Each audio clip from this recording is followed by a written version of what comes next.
Good morning and beautiful morning, my YouTube viewers.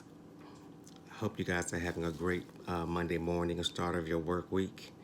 Um, Let me make this disclaimer on all of my videos that's coming up. I'm going to look wrinkled and probably disheveled because, again, I take care of my father. So usually or normally, since I'm starting to create more content or beginning to, you may see me a little wrinkled or just kind of run down looking, but that's because I'm doing it right after I give him his bath and feed him his food and change his bed and all that. So um, just wanted to throw that in if anybody wants to take a dig at me for how I look. I think I'm holding on pretty well for 60.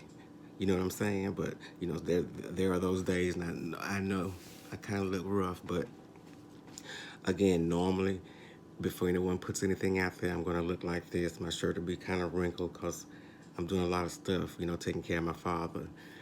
But I stopped this morning to do this video after I saw something, an advertisement regarding Brother JWilson's book. And I really didn't read up on it because I was so taken back by the price of the book.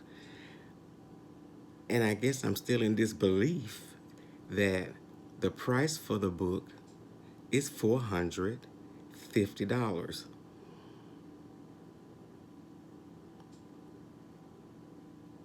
And I'm trying to think what's in this book? Of what specifications are in this book that makes it worth $450 to $500? Now, yes, I can say he can charge anything for his book. It's his book, and anybody want to buy it, God bless them. But $450 for a book. The Bible doesn't cost $450, and that book has been around for centuries. Okay, centuries. So I'm trying to figure out what nuggets are in this particular mind to make it be $450. I said, okay, you know, given that he's about a coin, as people say, or he always says, or whatever. So I went on and I saw the title of the book, How to Effectively Grow Your Church. And then I got a little puzzled because I thought, there's just no way that you can grow your church the same way that you grow your YouTube channel or attempt to grow your YouTube channel. It doesn't work like that. And then I thought, well, consider the source. Um, there are people, let's see, T.D. Jakes, and most of the people you won't know, Bishop Jackie McCullough, well, I don't know if she's a bishop, but Juanita Bynum, Bishop J. Drew Sheard, Dorinda Clark Cole, Bishop G.E. Patterson. There are many people who have written books, Kenneth Hagin, that have written books. None of them who were very or are very effective people as far as the spiritual aspect that they present.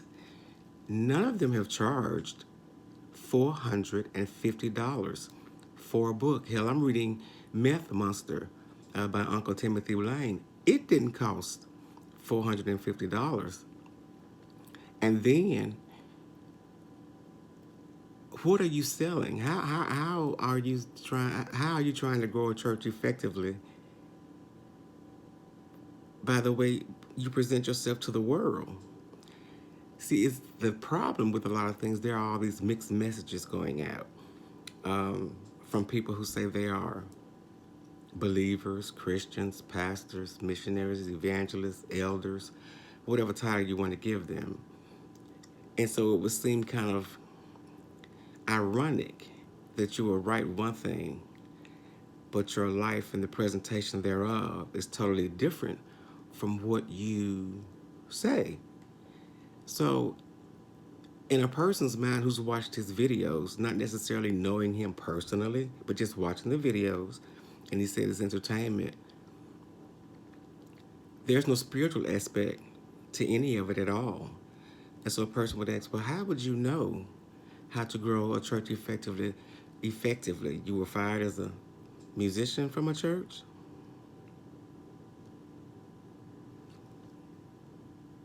So you can't come from it at that angle. At one time, you were a pastor, or well, they were calling you pastor. Where's the church? Because wherever it is, that didn't grow. Um, I just basically think, and this is my opinion. Of course, you all are privy to your opinions, and that's what the purpose of free speech and YouTube and all these other outlets gives you that opportunity, or affords you that doorway to voicing your opinion.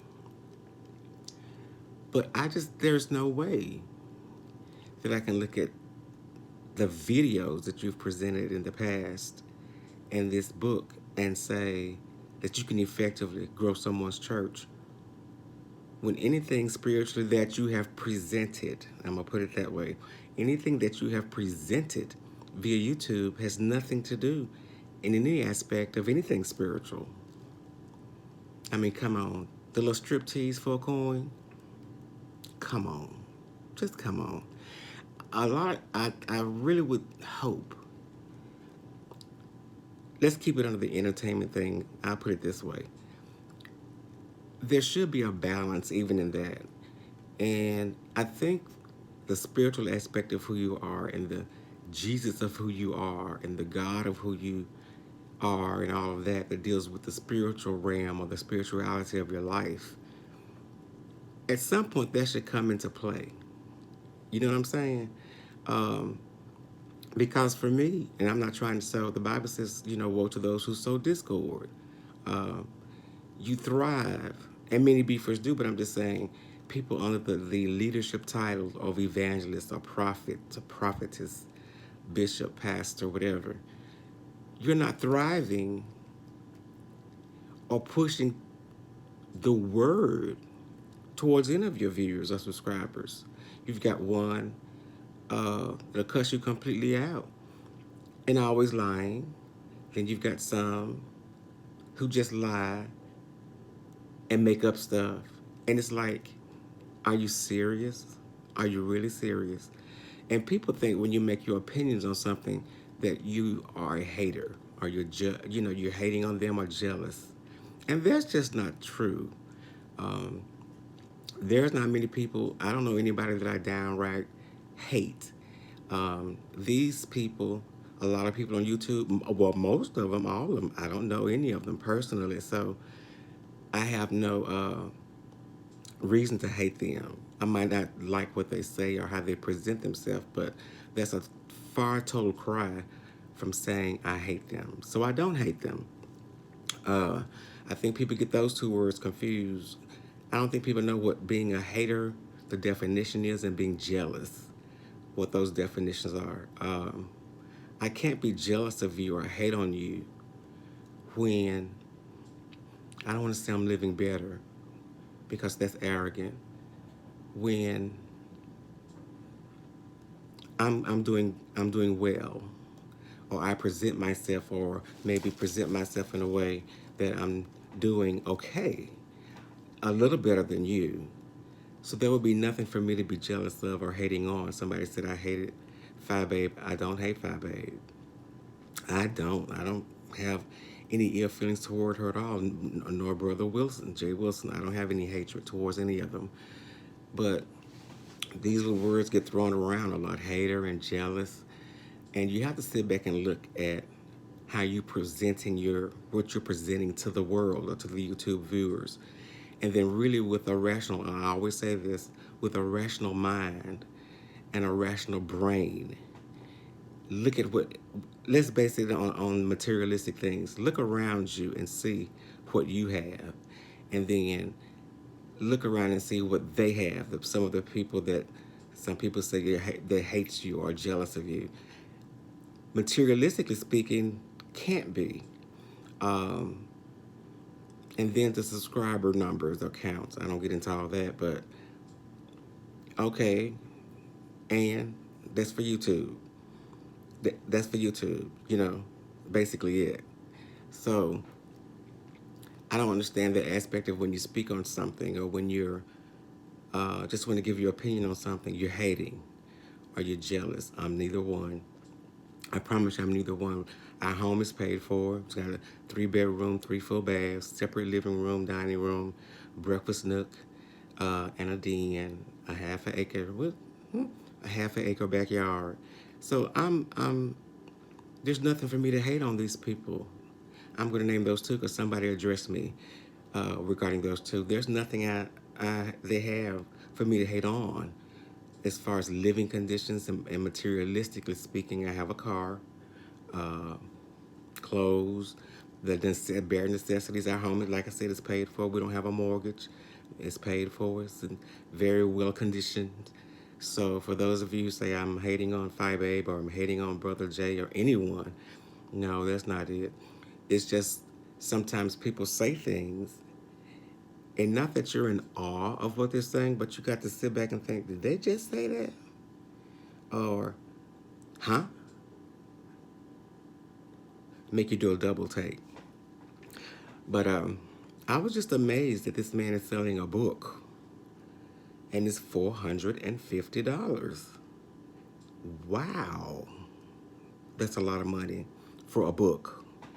And I think in order for you, in my opinion only, in order for you to sell a book with that title or to present that to the people, then you would have to have a church that has effectively grown from the methods that you presented in your book. And you haven't. You just haven't.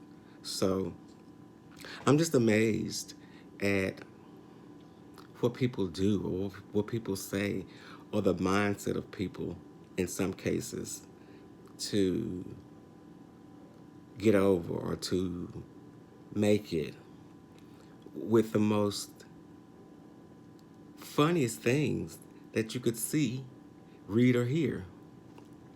And I'm not. At one point, I said I'll go buy the book just to see why is it worth $450. And I thought, are you stupid?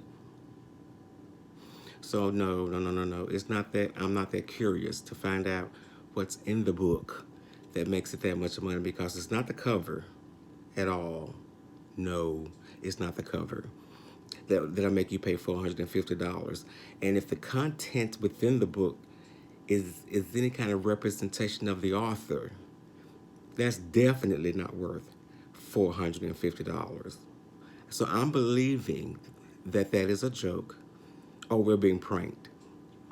I'll let you be the judge of that. But anyway, I'm starting to get my channel kind of going.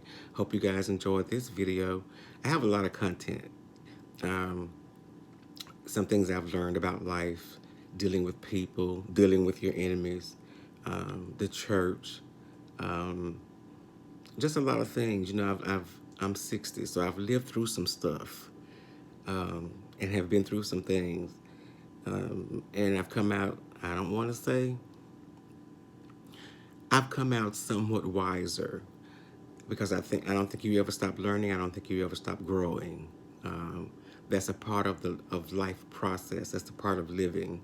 So I haven't fully grown, but I'm still growing, still learning lessons. Some lessons I've had to repeat because I didn't listen the first time. And so this time around, as you get older and as you get wiser, you learn um, to take that lesson or take that schooling once. And then once you get past it, don't go back there anymore. So that's all. I just stopped for a minute to sit here and make a quick video after I got through with bathing Daddy and feeding him and getting him straightened out. I figured I would come and do a quick video and start doing commentary. And I wasn't going to start this morning, but I was just taken back by the cost of this book, $450. And then the title, How to Effectively Grow Your Church. They don't fit the author by no means as far as that part is concerned. This book is about the truth, I imagine. And so it's actual facts based on his perceptions or his thoughts. So I just don't see, I'm sorry, forgive me, I don't see where it's worth $450. I just believe it's a joke. It's got to be a joke. Hope you guys like the video. If you don't like it, thank you still. That's just a part of this process with YouTube. If you're new here, please subscribe. Hit the like button. Do me a favor if you can. Get others to subscribe to my channel so that I can grow. I want to go live, but I have to have, I think, 1,000 viewers to go live. And so I haven't gotten that yet because I haven't been consistent with recording videos. But I just want to stop first and say good morning. I hope you guys have a beautiful week, beautiful day, and to thank you for your support so far. I was just taken back by the price of the book, and then the cost of, well, the price of the book, and then taken back by the actual title of the book. And I just couldn't believe this man is charging $450.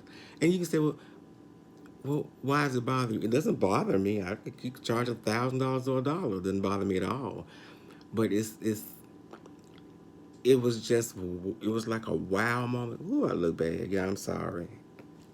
I'm gonna have to start. What I have to do after I take care of that, I have to put on iron, put on a shirt or something to do that. But it wasn't that important. But if any of you go and buy it, please tell me what's in it that makes it worth $450. I might set aside a little coin to see what it is. Not. But anyway, you guys have a wonderful day and a wonderful week. Love you much and be blessed.